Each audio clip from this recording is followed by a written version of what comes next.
আজি মই বনাম বইল মাছৰ জোল। অৱশ্যে মই আগতে বইল মাছ খাই পোৱা নাই দেই। আৰু এইফালে এয়া মান ধনিয়া ৰুইছিলোঁহে নতুনকৈ, কিন্তু ৰাতি চাওকচোন টৰ্চ মাৰি আনিছোঁগৈ। ইফালে তাত কেৰাহীত ভালকৈ গৰম নহ'লত ইয়ালৈ ট্ৰান্সফাৰ কৰি দিলোঁ আৰু ফাইনেলি হৈ গ'ল। এয়া মই খুন্দিও লৈছোঁ, ফ্ৰিজৰ পৰা মাছ উলিয়াই ল'লোঁ। এতিয়া মই তেলবিহীনকৈ মাছ ফ্ৰাই কৰি লৈছোঁ।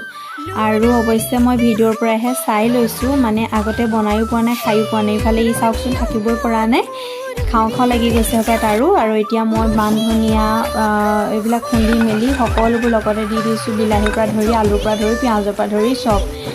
এতিয়া মই নিমখ দি দিছোঁ। অৱশ্যে মই ৰেচিপিটো কাকো শিকোৱা নাই দেই, মই নিজেহে ট্ৰাই কৰি চাইছোঁ, যিহেতু মই আগতেও খাই পোৱা নাই আৰু বইল কেনেকুৱা হয় নাজানো।